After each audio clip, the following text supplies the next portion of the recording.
Thank you.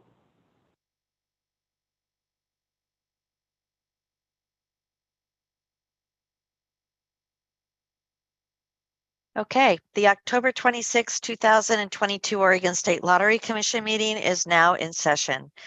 It's noted for the record that commissioners are attending this meeting via the web, and a quorum of commissioners is present for today's meeting. Today's meeting is being live streamed on the internet, and a link is posted on the Oregon Lottery website. Will the clerk please call the roll? Commissioner Patel, Here. Commissioner Ramirez, Commissioner Ramirez, you might be on mute. Yeah, mine doesn't Did we lose look like him? he's on mute. I wonder if we lost him. Nope.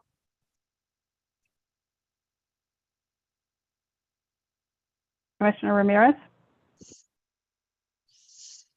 All right, we'll come back to him. Commissioner Wilcox, Here. Chair Sakoff, Here. and Commissioner Ramirez.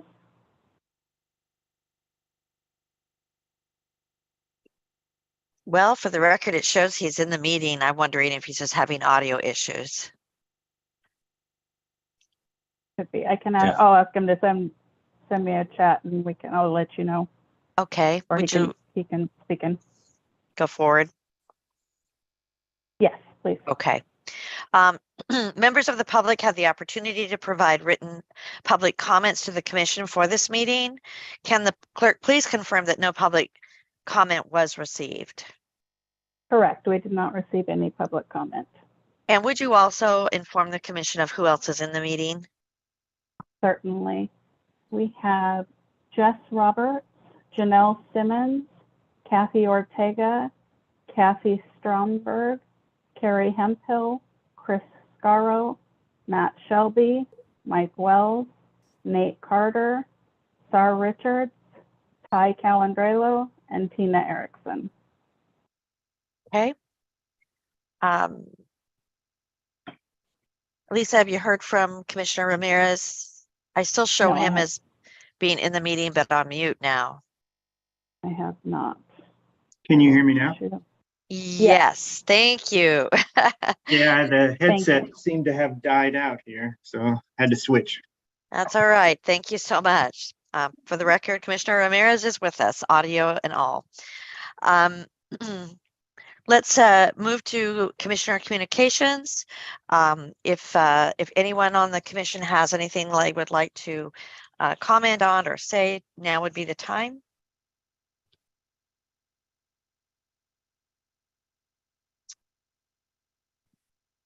Hearing none, let's move to the director's report. Director Pack.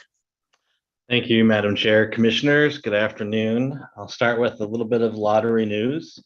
Last week, I had the pleasure of joining other lottery staff in traveling to Vancouver, BC for a joint meeting of the World Lottery Association and the North American Association of State and Provincial Lotteries, the first such joint summit in a decade.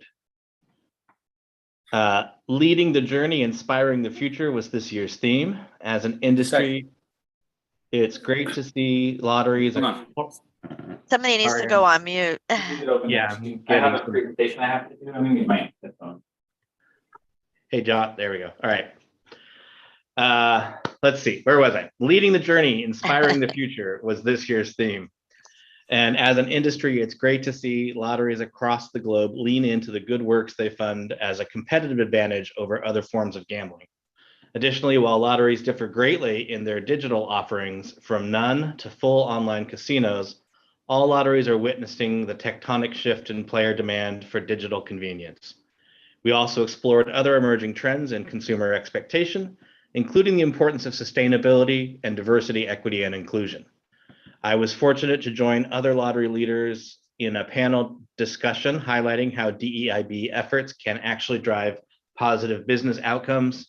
And Stacy Shaw represented us on a panel discussing responsible gaming and overall corporate social responsibility. All in all, we had a positive experience. We learned some new things, shared some of our knowledge, bounced ideas off peers from other jurisdictions, and shared a few good meals with our Oregon Lottery team. Moving on to the Teacher of the Year, in a surprise announcement at Nellie Muir Elementary in Woodburn earlier this month, Rosa Floyd was named and celebrated as Oregon's 2023 Teacher of the Year. Oregon Department of Education Director Colt Gill and Governor Kate Brown joined Woodburn School District Superintendent Joe Morlock in honoring Floyd for her deep commitment to students and families, her classroom expertise and creativity, and decades of dedication to colleagues and community. When Rosa first moved to the United States, she worked as an instructional assistant at a migrant summer school and high school in Hillsborough. Seeing the needs of Spanish-speaking students at the high school enacted a career change in Rosa's life that led her to pursue a teaching license. She taught in an immersion Spanish program at a private school in Oregon for 6 years before she was recruited by Woodburn School District, where she has taught dual immersion kindergarten for 22 years. As you know, Lottery has supported the Teacher of the Year program for years, and we are proud to do so. Floyd was celebrated as Regional Teacher of the Year in September and receives a $10,000 cash award as the 2023 Oregon Teacher of the Year. A matching $5,000 is also awarded to Nellie Muir Elementary IB School. Lottery staff were on hand to deliver, in traditional Lottery style, an oversized check with the award. Staff also delivered large checks to all regional award winners earlier this year. It was a great opportunity to strengthen the connection between Lottery staff and the programs they help raise funds for. And I'd just like to thank all of the Lottery ambassadors from our staff who visited schools around the state to give out these checks. Moving on to retail channel route optimization. Many of us wondered how we would use algebra in daily life. Now, thanks to Gaming Operations Retail Sales Channel team, soon to be renamed simply the Retail Channel, we know. They got out their pencils and figured out a challenging story problem. With 3,832 retailers, how many account managers, currently known as field sales representatives, and supervisors are needed to complete the account management work with our retailers? Melanie Wyman, Senior Manager, Retail Sales Channel, got out her calculator and, most importantly, gathered the 5 field sales managers. The group rolled up their sleeves, put on their accounting visors, and crunched the numbers, looking not only at the demand, but also our staff capacity. After many pencils, cups of coffee, and Excel spreadsheets, the team came to the realization that with 38 field sales reps and 6 supervisors, they would meet the needs of our retailers. The goal is to make 68,800 retailer visits in a year with a full staff. And the work is paying off, not just from a retailer experience perspective, but employee experience as well. The reviews are in, and account managers from across the state also like the new data-driven system. Elizabeth Ehlers, FSR lead in Area C, said she has heard nothing but good things about the new approach. Elizabeth's route contains retailers in the South Portland suburbs and North Willamette Valley. Quote, the new structure has provided a good employee experience by taking off some pressure, which in turn has made it possible to participate as a team member on projects and provide time for seminars and trainings, she said. The flexibility route optimization provides makes it possible to run our routes more effectively and efficiently. We have a sales update by the product team later in today's meeting, so I'll skip my sales update this month. And finally, a key staff retirement prompted us to rework how we capture winner stories. We're still working through things a bit and do not have any fun stories to share this month, but do not fear, we'll be back next month to share with you the excitement of our winners. And that, Madam Chair, concludes my report for the month. Thank you, Barry. And I'm missing the fun story, but I gotta say, two things. I'm first totally impressed with Rosa Floyd and what she's done, and being an old teacher, my first career, I'm doubly impressed with her. And I gotta say, the retail channel team, 68,000 visits. I'm going to be asking off and on how you're doing on that. That seems pretty challenging. So anyway, thank you for the report. Are there any other questions or comments from the commission regarding Director Pack's report? All right, let's move to the minutes of the previous commission meetings. The minutes of the previous commission meetings have been circulated to the commission in advance of today's meeting. If there are no changes to the minutes, is there a motion to approve?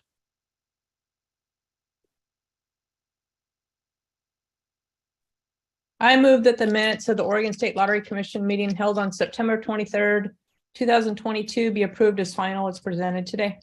Do I have a second? Second. Please call the roll. Commissioner Patel, Aye.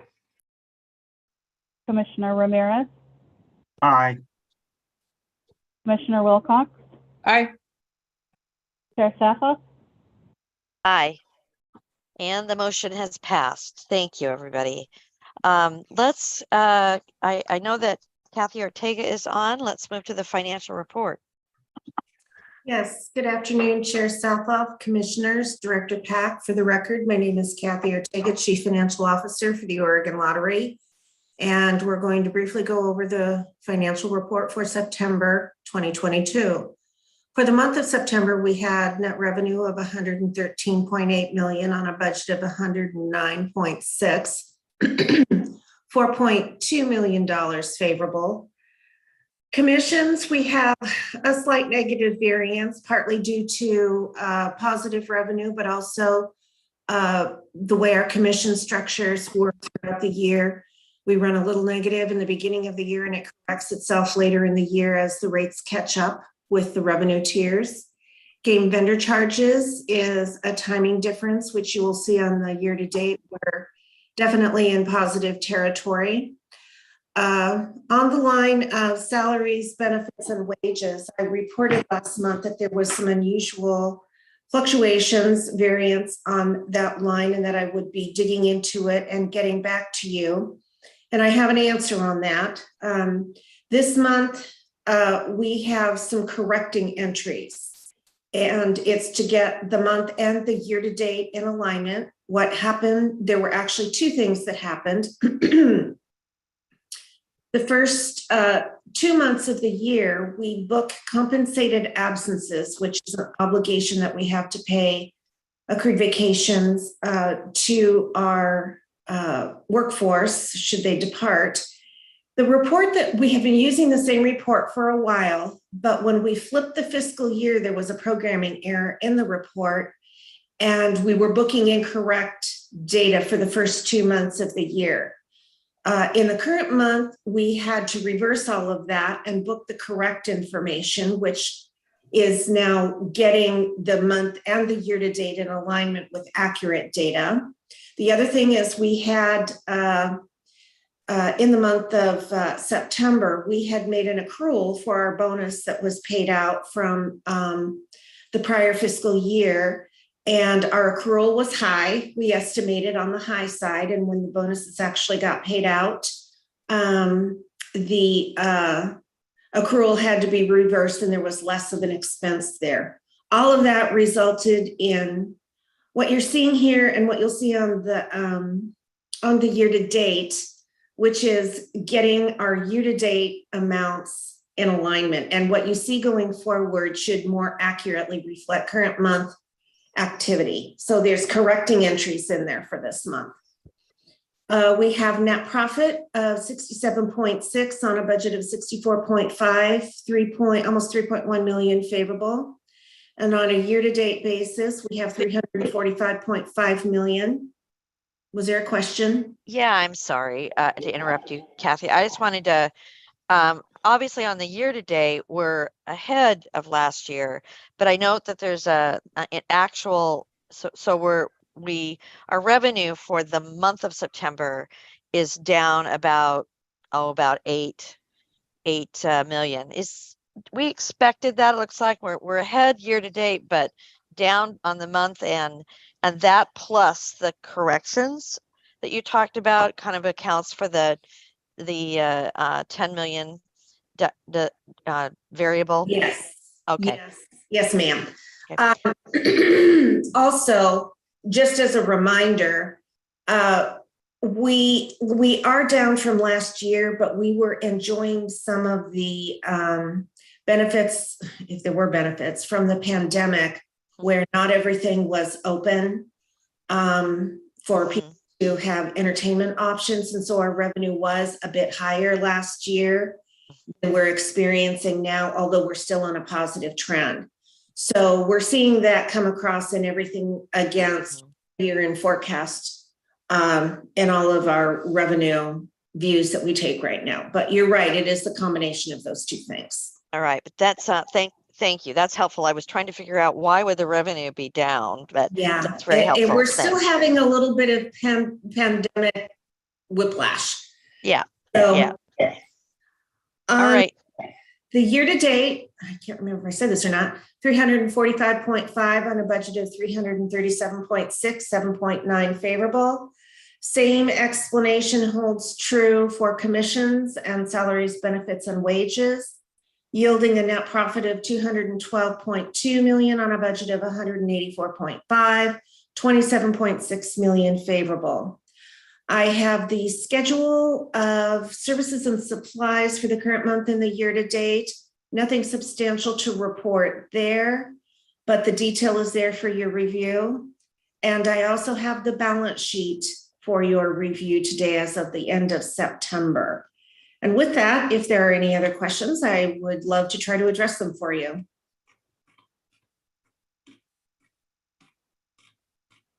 All right. Questions or comments from the commission? Hearing none, is there a motion to approve the financial statements? I move that the Oregon State Lottery financial statements for month ended September 30th, 2022 be approved for the record as presented today. Thank you. Do I have a second? Second. Will the clerk please call the roll? Commissioner Patel, Aye. Commissioner Ramirez, Aye. Commissioner Wilcox, Aye. Chair Safa. Aye. For the record, the motion has passed. Kathy, do you want to go over Yes. the budget? Yes, Chair Sathoff, included in your materials is a brief memo. We are practicing the habit of looking at our budget on a quarterly basis to see if any material changes are coming to our attention that we need to bring forward to you. We have all managers go through and look at their line items. We're looking in the first quarter for something plus or minus $1 million to the original budget that you approved. Nothing of that magnitude came towards our attention. We are going to do a much more extensive mid-year review, and we will be looking for things greater than that just to align the budget so that we don't have significant swings that we're continuously reporting on or things that need to be approved by you going forward for the year. So that was the result of the first quarter, was nothing material came to our attention. Great. Questions or comments on the budget review?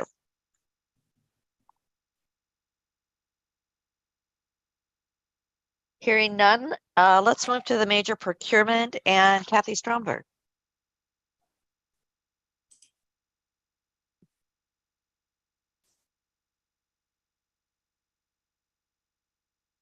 Is Kathy on?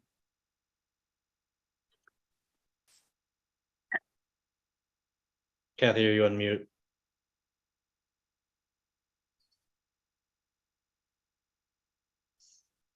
We're all having a few audio issues today, I think. Kathy, you're still on mute.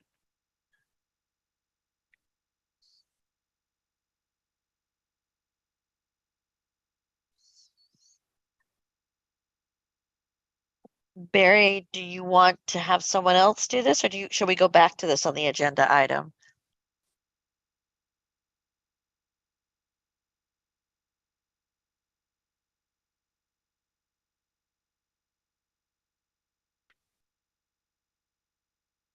Can anyone hear me? Now Barry's on mute. Oh, Lord, you're all having a hard time today. Kathy is working on getting her audio to work. So Do you wanna why don't we go ahead and move forward? Josh, are you ready to do your presentation? Yes, I am here, willing and able. Let's do that, and then we'll go back to the major procurement. Okay. Thank you so much, Josh. Yeah, no, thanks for having me. Apologies, we couldn't get our calendars lined up the other month, so I'm glad to be back to continue the conversation. Unfortunately, I don't really have good news, other than what Kathy was talking about with recent performance and sales. You know, those are continuing to be quite strong. I'm going to share some slides that I have brought. I believe they're in your packet. And what's interesting right now is we are in the middle of updating our forecast, right? So we produced our last forecast, we released it over the summer. We are 3 weeks out from releasing our next one, and it's going to be a bit different because of the economic situation. The risk have shifted such that we're much more concerned about a recession a year from now than we were even last time. And last time, if you recall, what we did is we were so worried about the risk of recession that we did our forecast twice. We did two full model runs, one of economic expansion, slow growth, the soft landing, inflation comes down, the Federal Reserve is able to land the plane without crashing, and then also one where we did crash a little bit. And so not massive recessions, nobody's talking about a massive recession today, but more of a course correction than anything. And so those risks have probably only been heightened, but every single month that we don't go into a recession is another month where jobs increase, income increases, spending increases, and the like, and another month where video lottery sales in particular are above forecast. And so recent performance has been really, really strong, both for the overall economy and for video and lottery sales more broadly, specifically. First slide I brought today is just to highlight something. This was in the slide deck from the last time we chatted, which was, I believe, in June, is right now is really challenging time for economic forecasters. We have a combination of slowing economic growth, high inflation, and rising interest rates. And that's not historically a good combination. Nobody would actively choose that combination of events if you cared about the health of the economy and the stability and the future state of it. But that's where we are. And so the question is can we land the plane, or are we going to crash? And the path to get there, of seeing things like a slowdown in income growth, like a declining number of job openings in the economy to helpfully cool off the labor market and relieve some of the pressure on wages, relieve some of the pressure on spending and inflation more broadly. The path to that soft landing, the slowdown we need to see to get the soft landing in the economy without a recession, this initial stage of it looks the same as the initial stages to the recession, right? Because we would see job openings decline in a recession because businesses are like, my sales are drying up, I'm not going to hire anybody, I'm probably going to let go of a couple of workers, and I'm not going to hire anybody, so they're going to have fewer job openings.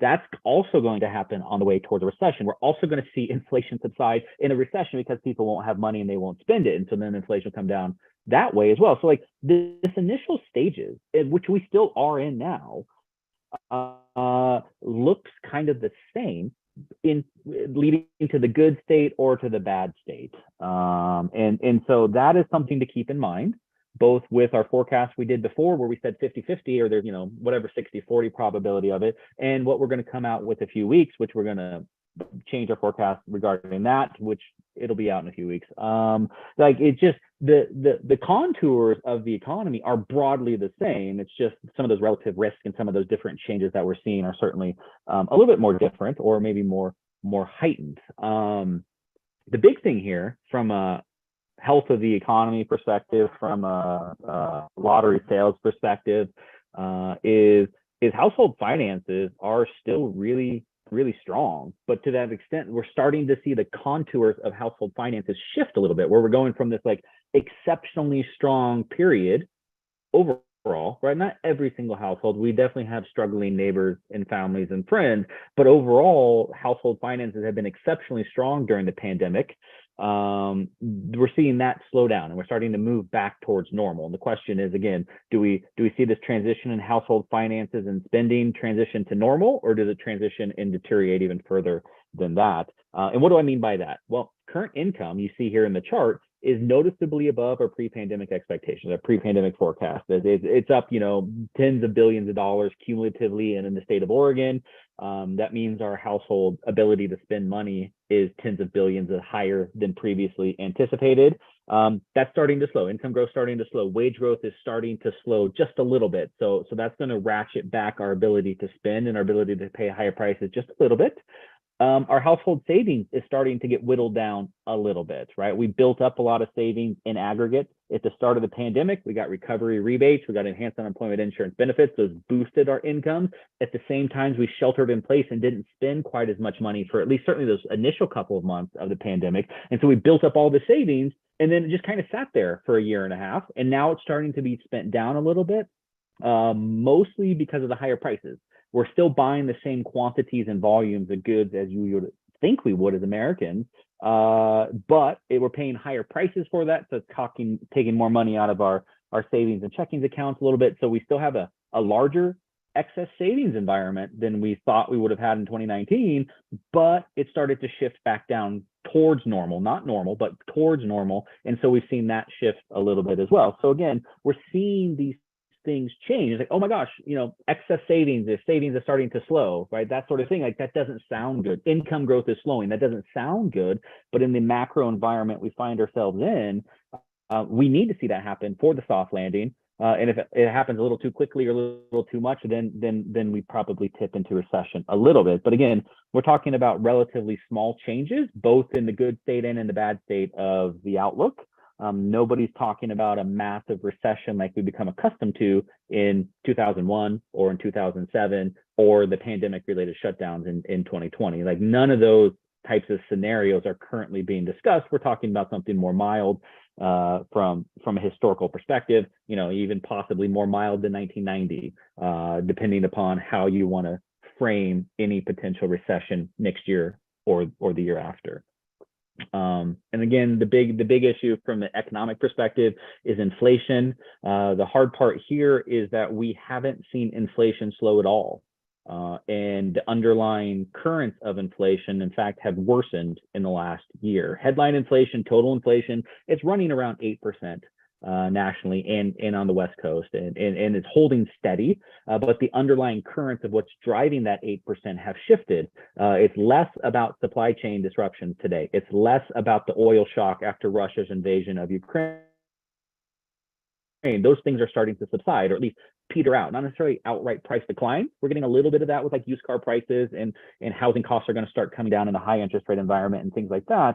We're starting to see some price declines, but it's more like they're no longer surging, right? Prices surged earlier in the pandemic and now they're kind of holding steady, and inflation is ongoing price increases. And so some of these things, the ongoing part is done. They're just at a higher level than they used to be. No, the real concern is just the blue portion of this chart here, the inflation in the economy. That's everything else. If we strip out the problems with the oil shock from Russia's war, or we strip out the impacts of the supply chain crisis and disruptions and the surge in prices related to that, if we strip those out, we're left with the blue portion, which is the inflation and everything else in the economy. It's the price of going out to eat, it's the price of going on vacation, it's the price of your accountants if you're having your taxes done or whatever. Like, it's the price of everything else that's not related to the supply chains or the oil. And that has accelerated in the last year, and it's currently running in the 4 to 5% range. So if we take out those issues that we can't control, the Federal Reserve certainly can't control what's going on in Ukraine. If we take out those, we're left with inflation that's running 2 to 3 percentage points higher than the Federal Reserve's target. That's the challenge. That's what the Federal Reserve is trying to do. They're trying to ratchet up interest rates as fast as they can to cool off our ability to spend. That's what literally what they're trying to do. I keep saying we, but it's not me. I have nothing to do with this. They're trying to do that and cool consumer spending, business investment, things like that, to slow overall demand in the economy, which would slow overall inflation. That's the process through which higher interest rates tend to work. And that's their goal. And they're trying to not break the economy along the way.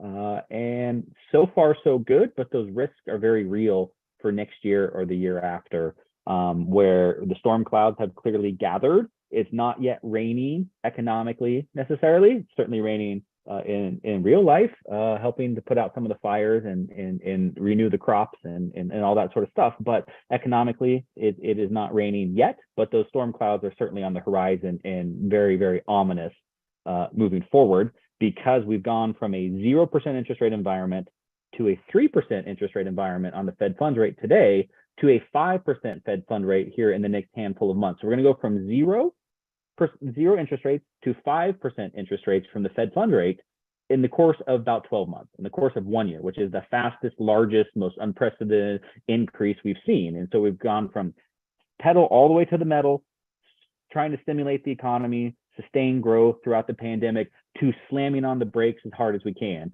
And so that is going to have massive disruptions to the economy. And the Federal Reserve says they're willing to deal with the aftermath of that, because inflation is so hot and so high and so persistent or embedded in different segments of the economy that they're really worried about getting back to their 2% target in the years ahead. And they're willing to endure an economic recession or economic pain to ensure price stability in the years ahead.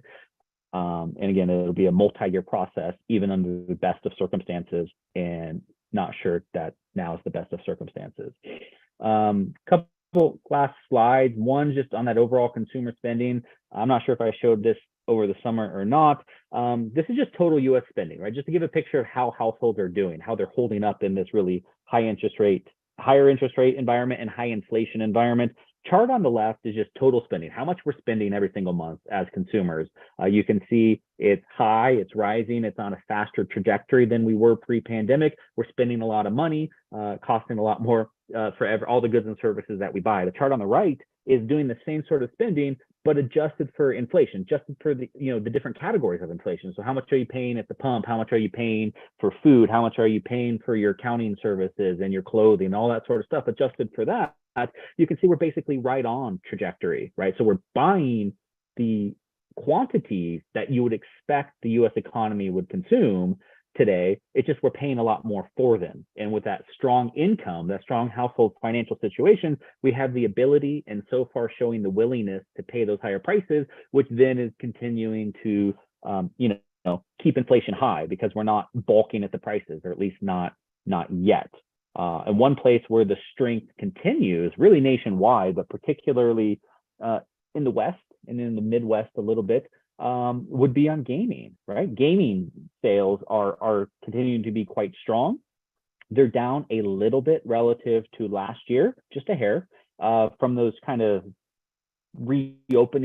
pandemic reopening highs of when some of us felt relieved that we could go out to eat again if we chose to, if we felt comfortable enough to rejoin public environments and things like that. And we had a lot of money built up from the recovery rebates and the savings and things like that. And so some of us went on vacation, some of us went out to eat, some of us played games, as our entertainment options. Other entertainment options were restricted. We maybe weren't getting on that airplane to go to Vegas or go to Mexico, but we were willing to go out to eat locally or to the coast or something like that for a staycation instead of a vacation. And so sales surged last year to record highs. Now they've come off of those record highs a little bit, but they haven't come off those record highs maybe as much as we had anticipated. So sales are still above forecast.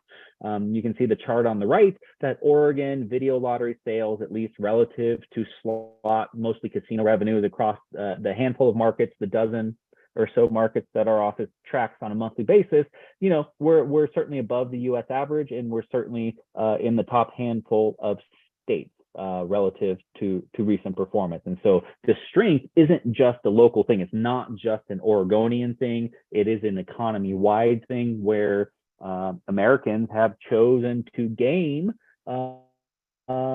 strength in gaming since the reopenings have been ongoing. And so this is something we're seeing broad-based. It's been persistent. You can see the chart on the left in Oregon, kind of that dark blue line is this year. The dark gray line is 2019 pre-pandemic. has been pretty persistent. We're in the 15 to 20% range up consistently week after week after week. And so this ongoing strength is something that we're looking to incorporate into our future forecast, whether this quarter or not, or in future quarters.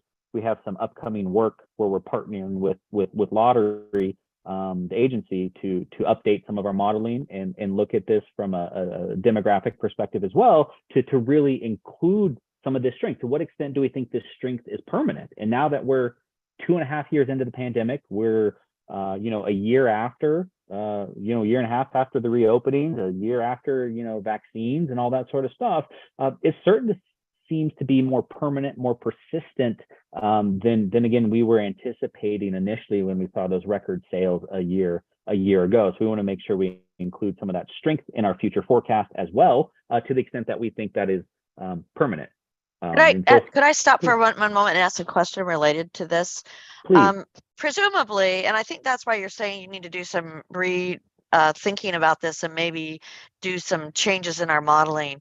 Presumably, as the nation tries to get inflation under control by interest rates going up, presumably spending, I mean, the model is that spending should drop at some point. What I'm kind of curious at is, it doesn't look like we've seen that in lottery spending.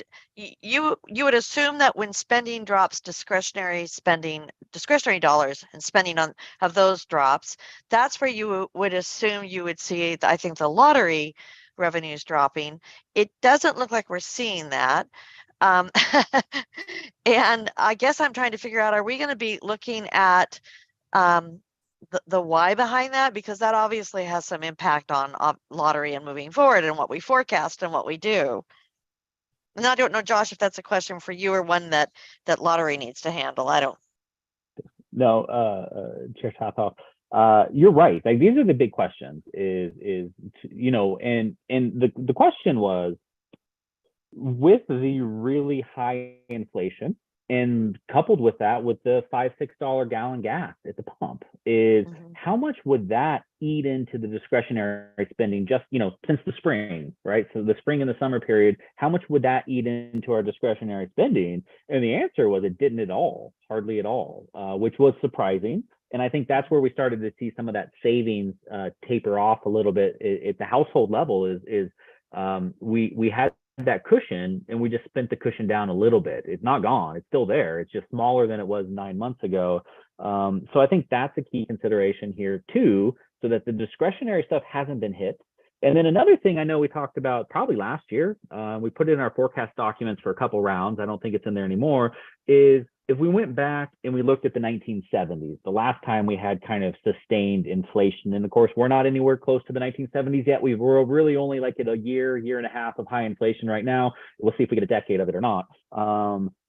What did we see in the 1970s in consumer spending patterns is people boosted their sales the most on categories that saw the least amount of inflation. So obviously the 70s, we had oil shocks in the 70s. You see the pictures, I wasn't around, but you see the pictures of like the cars lined up to fill up their tanks because they're on the oil embargo and all that sort of stuff. So we curtailed our purchases of oil, we curtailed our purchases of things that really increased in prices, and then we boosted our spending, our relative patterns of consumption to categories with low levels of inflation. So if the cost of apples wasn't going up, we would buy more apples, and if bananas were really expensive, we'd buy less bananas. So we'd shift our relative consumption pattern. That's what you see in the data from the 1970s in the US economy. And so one of the things we were talking about a year ago is inflation in lottery, specifically Oregon lottery product inflation, is zero. At least it's zero if you want. You can always still buy the $1, the $5 scratch ticket. You can buy the $2 Powerball ticket. You can play 25-cent slots or whatever. Like if you as a consumer don't want to spend more money, you don't have to. Those options are still on the table. So in that sense, Oregon lottery has an inflation factor of zero from a consumer perspective. Now, of course, from the agency perspective and ongoing cost increases and things like that, that's different. But from a consumer perspective, it could be a zero inflation factor. So if everything else up in the world's going 8%, but you can go entertain yourself for 0% inflation, that looks like a relatively appealing proposition for some players. So I hope that kind of answered your question. It did. Thank you. Yeah, so these are the conversations we have every quarter when we get together with us and some of the budget folks and lottery agency themselves, right? Like we get together and we chat about these sort of things, and so we're trying to continuously update it every 3 months. And I think we have some bigger discussions moving forward, both around the strength that we're seeing and maybe the expected ongoing strength that moving forward, and then unfortunately with the changing macroeconomic environment. This is a chart from last quarter. It's going to look different for this quarter, but it's just again, we thought the risks were real 3 months ago, and so we did 2 forecasts. We did a baseline forecast of no recession. We did a boom bust recession scenario, and we kind of gave them equal weight in the forecast at the time. And so the key point here from lottery implications would be, it even in this recession type scenario, it's more of a stagnant revenue situation. We're talking modest changes to employment income and spending in a mild recession. Most of the recession will be driven by high interest rate environment stuff. Housing in recession, manufacturing is probably going to go into recession with high interest rates and the strong US dollar. It's not there yet. It's still chugging along. Industrial production is still growing every month, which has been really encouraging. But you'd think some of those factors would weigh on it at some point. And then a decline in business investment as well, right? Like one of the big things about high interest rates is it entices us or forces us to stop doing things that cost a lot of money. And so part of that's buying a house for a consumer, and part of that's taking out a loan to build a new factory or a new warehouse or put in new equipment or software or something like that. Big ticket purchases that you have to finance. High interest rates will reduce the demand for that for some firms. Some firms won't. Some firms will be able to go through it, or some of them will have the profits to pay cash for it or something like that, but it'll curtail some of those activities. So the decline in business investment from the high interest rates is really kind of the nature of the recession people are talking about now. It's not a plunge in jobs. It's not a plunge in income or spending. It's more kind of technical, mild business investment related, and not the massive aggregate demand declines of the income losses and the spending losses that we've become accustomed to, which frankly we become really accustomed to in the US with the 2001 and the 2007 recessions being so severe and taking so many years to get back. That is not what people are currently thinking about what a potential recession next year might look like. And so that would feed through into the revenue outlook with a modest downgrade to consumer spending and lottery spending. And so it'd be a flat sales environment, not a massive declining sales environment for lottery. The agency would have to manage through that, which would cause challenges, but it's different than seeing a plunge in revenues as opposed to managing through a stagnant revenue environment. So that's the big picture thinking that we have in our office. As always, happy to chat. You guys can reach out at any time if you have any questions you want to ask me about. Otherwise, I look forward to continuing the conversation if you have any questions now or in future meetings. Thank you very much for the very clarifying discussion and presentation. And I open this time up if any of the commissioners have questions or comments.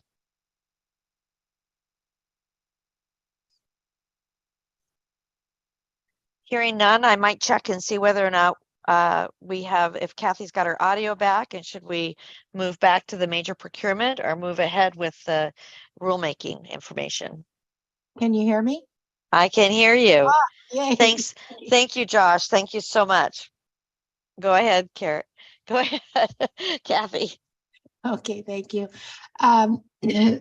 Chair Sadoff, Commissioners, Director Pack, for the record, this is Kathy Stromberg, the Chief Marketing Officer here at the lottery. Last month, we came and talked a little bit about a major procurement that's coming up. I would like to move that the Oregon State Lottery Commission authorize the Director of the Oregon Lottery to enter into a major procurement with SG Gaming, Inc. To lease video lottery terminals for the purpose of field testing. I further move that pending a successful field trial, the commission authorize the director to purchase video lottery terminals from SG Gaming Inc. to continue replacing our obsolete technology in the market. Both the field trial and the potential purchase are included in the approved FY23 budget. Thanks, Kathy. Any questions or comments from the commission? I just have one question. So it's the approval will approve the field test, and then if it's successful, then you can enter into the purchasing. I'm just curious what the sort of the criteria is for successful or not successful for the field trial. Marty, there's a whole plan being put together that we're looking at the performance of those new terminals with content and how they perform against existing terminals, and also looking at some of our previous field testing. I'm happy to provide the criteria and all the details of that, but it really is looking at how they perform in the market and having enough different locations and types of locations so that when we do that, we can project ahead how successful they're going to be relative to existing terminals. Does that help? It does, and I would really like to see what that criteria is when it is developed. I'm just curious about it. Great. Happy to share that with everyone, and we're happy to come back once we have the results and share that too. So, thank you. I'd be very interested in both, but clearly bringing back to the commission the results of your evaluation would be, I think, of interest to us. Great, absolutely. Mm-hmm. Any other questions or comments? Yeah, I have one question. I can't remember if the lifespan of a normal VLT, I'm thinking it's 7 years, but I'm just wondering what percentage of our VLTs that we have in service now are actually considered obsolete? Well, so life of a product, first of all, I mean, this is going to take, we kind of use 7 as a benchmark. That obviously we have products that have a much longer life cycle than 7 years currently. I don't know if Lindsay is on the call. I believe over, is it 80% of our products are past, pardon? Yeah, Kathy, we're at about 80% of the terminals in the market that are either at end of life or beyond. Right. Meaning the vendors no longer support them. They aren't producing game content for them. They continue to function. It's just getting more and more expensive to keep them operating. Yeah, thank you. Does that help, Commissioner Wilcox? Yeah, it did. I actually didn't. It's kind of surprising to hear that the number's that big. So this is definitely a big undertaking. So very interested in the market analysis and how these go. Mm-hmm. Yeah, and there's a lot of benefit to this work that we're doing on field testing of different types of units. It gives us a lot more options as we replace all the equipment that's out there that needs to be replaced. So this will be an important test because it will be a new and different terminal than what we have in the market right now. Okay, thank you. And I'll ask again, anyone else have any questions or comments before we move to the resolution? All right, is there a motion to approve the major procurement? I move that the Oregon State Lottery Commission authorize the director of the Oregon Lottery to enter into a major procurement with SG Gaming Inc. to lease new video lottery terminals for the purpose of field testing. I further move that pending a successful field test, the commission authorize the director to purchase video lottery terminals from SG Gaming Inc. to continue replacing obsolete technology in the market. Both the field trial and potential purchase are included in the approved FY23 budget. Thank you. Do I have a second? Second. Will the clerk please call the roll? Commissioner Patel, Aye. Commissioner Ramirez, Aye. Commissioner Wilcox, Aye. Chair Safoff. Aye. For the record, the motion has passed. I think I will pause here for one moment. Jess, I thought I heard a note that the recording had stopped. Is it stopped or are we okay?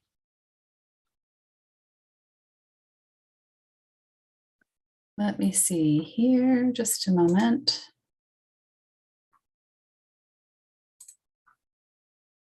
Okay, great. Says in progress. Thanks. Sorry. Must have been a mistaken note. All right. Chris, I didn't mean to interrupt you. Anything else you'd like to inform us of at this point? Yes, thank you, Chair Sathoff, Commissioners, Director Pack. For the record, my name is Chris Scaro. I'm the Rules and Policy Analyst for Lottery. I have one rulemaking for the Commission this month. So earlier this summer, Muscle updated their rules governing Powerball and Mega Millions. And for those who aren't familiar, Muscle is the Multi-State Lottery Association, which is an association of US and Canadian lotteries that offer multi-jurisdictional draw games.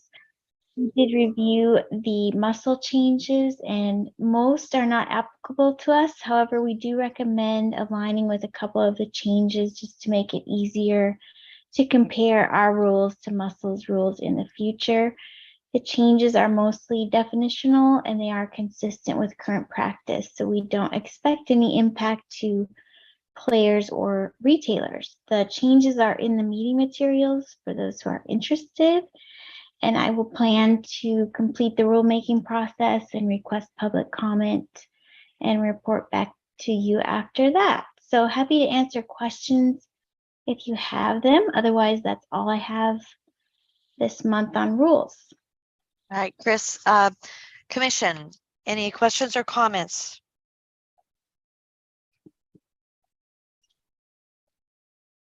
Chris, most of these are things we have to adopt, and they look pretty innocuous. Anything real significant here we should be paying attention to? Yeah, I think these are all just sort of restating what we currently do, and I'm not sure all the time why Muscle does what they do, but they seem to be just reinforcing all of our current requirements. So yeah, that's kind of what it looked like, but I wanted to make sure.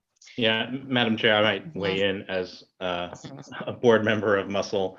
I contribute to the questions that Chris gets every month. A lot of these changes that we are making to the Powerball rules are trying to accommodate other jurisdictional changes in promotions or gameplay. So physical tickets and printing on receipt paper versus normal, thermal paper, as some jurisdictions go cashless or introduce different promotional products. Sometimes we need to align the rules to allow that work to go on. And so that's primarily what's behind some of these rule changes. Okay, thank you. Anyone else before we move on to staff updates? Okay, hearing nothing else, let's move to our staff updates. Good afternoon, Chair Sathoff, Commissioners, Director Pack. For the record, my name is Tina Erickson, and I am the Lottery Product Manager here at the Lottery. I'm going to be displaying this presentation, so bear with me here while I share my screen. And what I'm going to do, hopefully, there we go. I just want to make sure, can somebody let me know if you can see the first slide that talks about today's commission meeting? You're good, Tina. Yes, we can. Okay, perfect. So this is for our Q1 of our business year 2023. And we're going to start with the product that I oversee. Right now, our sales were down about 9% year over year. And I think a lot of that, similar to what we heard from Josh, it kind of plays into this a little bit.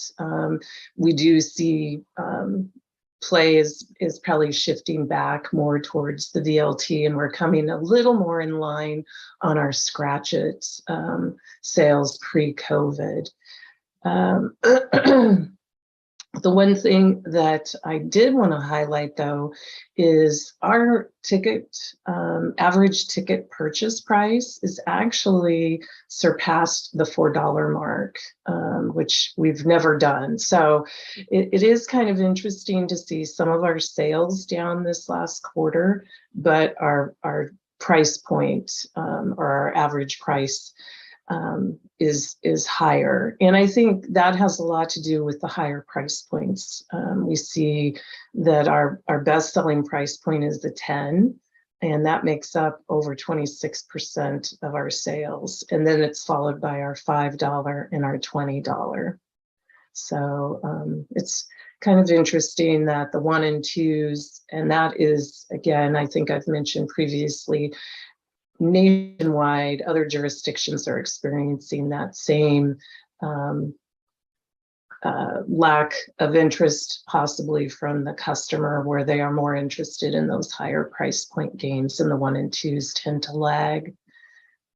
The other thing I wanted to point out was that our holiday games went on sale a couple of weeks ago.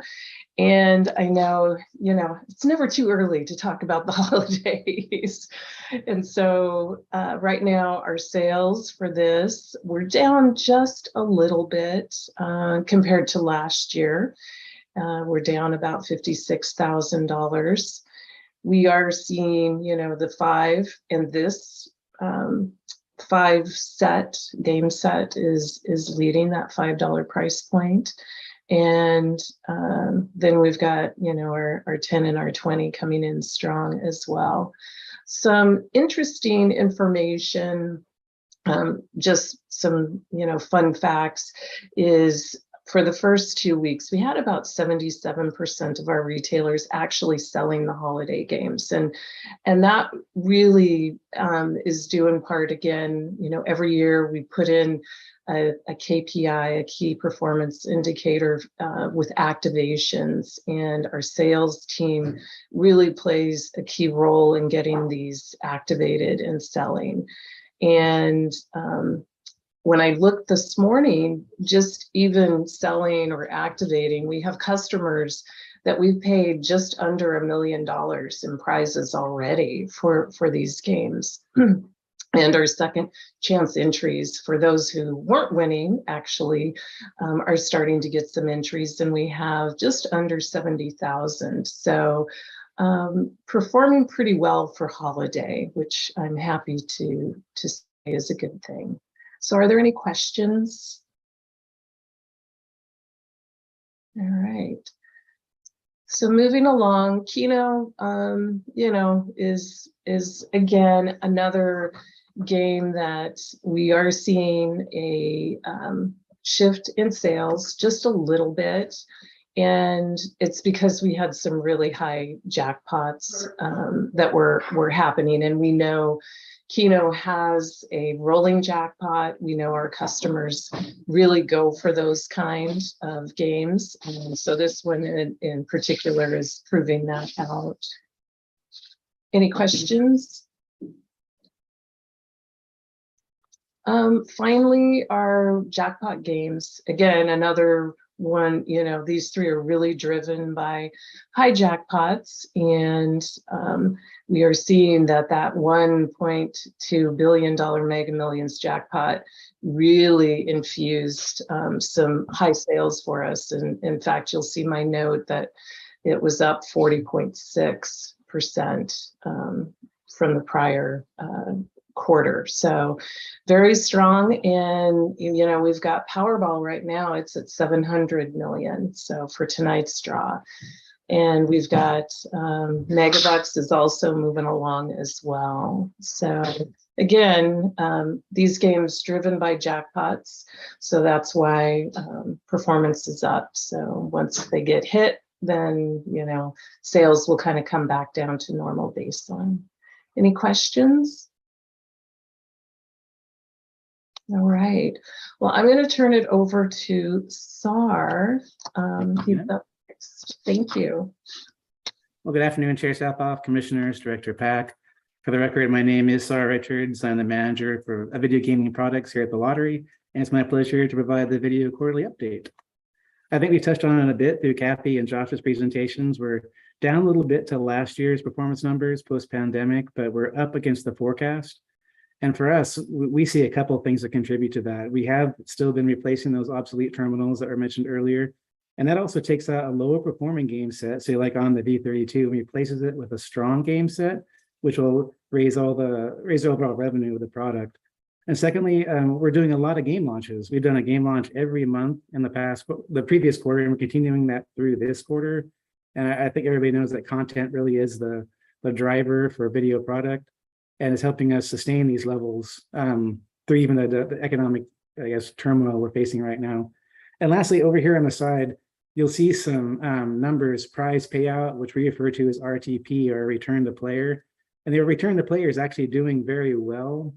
Players are actually winning at a good clip, still within acceptable parameters. So we're thinking all three of those things are coming together to help keep the product where it is, slightly above forecast, and hopefully we keep that performance going. To the replacement strategy, we should be done in March of next year with the V32s, and then we'll move on to the next lowest performing terminal, which is the E20. I know I zipped through that. I'm sure there's questions on videos. So are there questions? I just want to understand that if we're done in March, or expecting to be done in March on the replacement terminals, is that when you're, is it before that or after that you sort of will expect a pickup? Because the replacements are ongoing, so I think the impact of them, it doesn't come at the end, it comes as in a more... Absolutely. The replacements are going on right now. Even as we speak, we have terminals going out, being replaced by our Go team. And as those lower performing terminals get swapped out with the newer terminals with the new game set, we'll see slight increases as the more popular games go out there and hit the retailer base, and the players get a chance to play them across the state. So yeah, it will be a steady, a smoother increase, right? Yeah, it won't be a huge spike. We can't replace the 2,000 some odd that are out there immediately. It takes a little bit of time. So that's why it's saying it's just this gradual trend upward for video, in part because of that. Okay, thanks. Sure, of course. Any other questions on video? Sweet. All right. And then I will turn it over to Carrie for sports. Hello, everyone. Chair, Commissioners, Director Pack. For the record, my name is Carrie Hemphill. I am the sports betting product manager, and today I'm going to give you an update for the last quarter. So we are back in the busy sports season, which is very exciting. Quarter one, July through September, which is typically one of the slower quarters, performed very well with excellent year-over-year growth.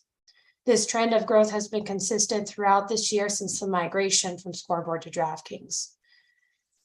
Looking at the quarter progress, we saw an overall margin at 10.87%, generating $10 million in gross gaming revenue, which was an increase of approximately $4.88 million from quarter one of last year.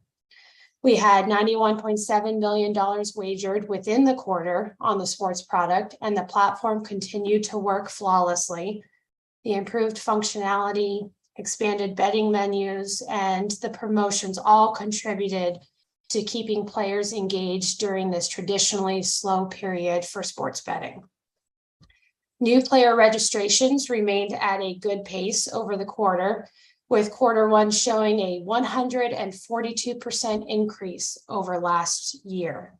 In terms of numbers, That's just under 5,000 registrations on Scoreboard last year for the quarter, compared to over 12,000 registrations this year for the quarter on DraftKings. With the return of the NFL regular season, the month of September brought in over 8,500 new player registrations alone. I am very happy to see these registration numbers, as it shows that the product growth we're seeing is spread out across more people signing up. In terms of sportsbook product increases for the quarter, we saw increases in the number of bets placed, which was up 88%. The amount of dollars played or turnover was up 58%, and our unique active players was up 54%. To highlight a few of our sports during the quarter, baseball was the main driver of business for the full 3 months. For year-over-year comparison, the number of baseball bets for the quarter as compared to last year was up 158%. And the dollars played for baseball specifically was up 97% over last year. The added betting options, markets available for baseball, they all continue to resonate with our customers, generating a lot of interest, and it continues to push excellent increases. That said, baseball market did dip slightly in the performance from August to September, but this dip was expected as the NFL football season began, and there was some elimination of the MLB or baseball teams from playoff contention. Before the NFL kicked off in September, I'll just highlight that soccer and tennis also brought in player attention. Soccer brought on by the MLS and the Portland Timbers, generating the most attention for our Oregon market, and the US Open for tennis brought in the most attention there. Soccer turnover numbers dropped toward the latter part of the quarter in September. That was likely attributed to the reduced schedule of play as the national teams tuned up for the World Cup, which is coming in November. Even with the drop, soccer performance resulted really well. Tennis also saw solid activity. The Oregonians are showing significant interest in the US Open, which drove good numbers and margins. Live betting, also known as in-play betting, was the primary focus of our tennis bettors. This betting style allows viewers to place bets throughout the game or match rather than just at the start.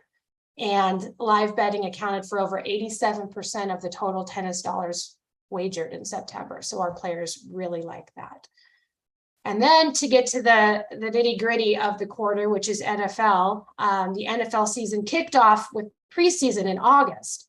But I was very excited to wait and see how September done. And the main focus was the regular season return in September, which added $2.3 million to gross gaming revenue for the quarter on excellent margins. This slide that you see here shows specific football stats that focused on the first 3 weeks of the NFL season alone in September, where we can see increases in the dollars played, the number of bets placed, the number of unique active players placing a football wager. All these numbers in conjunction with the excellent margins made September 2022 our highest month to date for overall product gross gaming revenue. It's been very exciting. As we look ahead the next few months, we should be also really exciting, as it is a full jam-packed full of high-profile events and leagues that should drive significant betting interest. On the docket, just coming up real quick, we have the NFL regular season continuing. Major League Baseball playoffs just ended, but we have the World Series coming up shortly. Hockey for the NHL and NBA regular seasons are underway, and the World Cup for soccer, and as well as UFC. So it is going to be an exciting fall and winter on the sports product. And I can't wait to bring you the next update when this is all done. So any questions you have for the sports product? I just have one question. On that third bullet up on the top, I'm not, extremely knowledgeable on sports betting. Can you explain to me how the additional gross gaming revenue is stemming from larger than typical hold percentage, what that means? Certainly. So, and as you can see there also on the turnover handle right there, where it's kind of that flat number.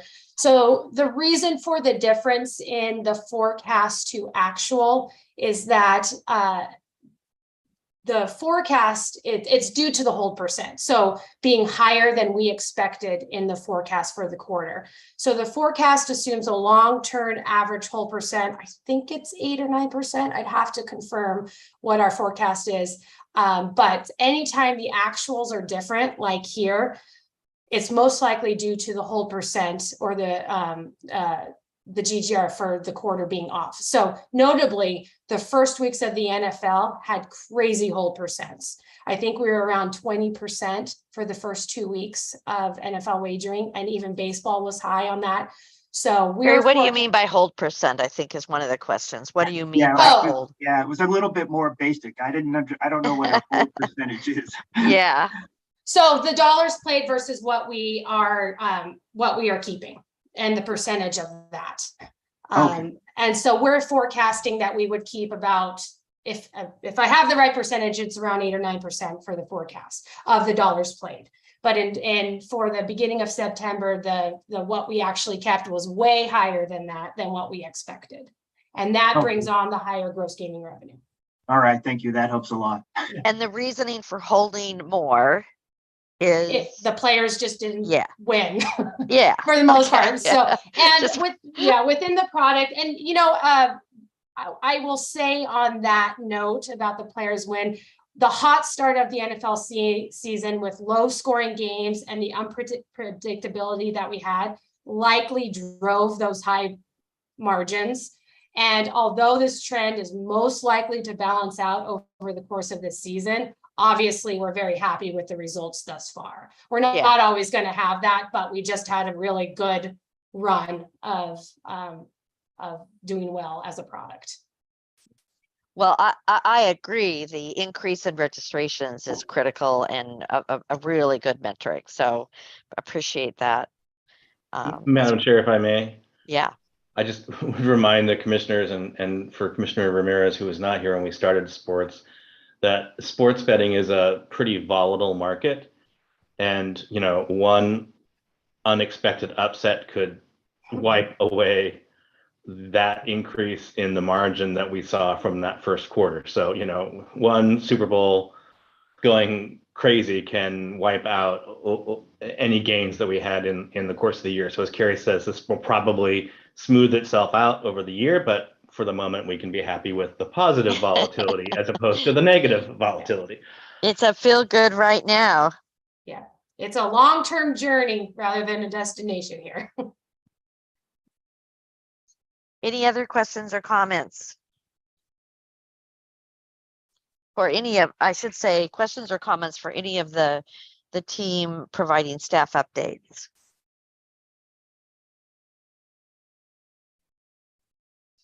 Okay, hearing none, I'm going to ask if there's any other business that the staff or Director Pack or the commission would like to raise at this time.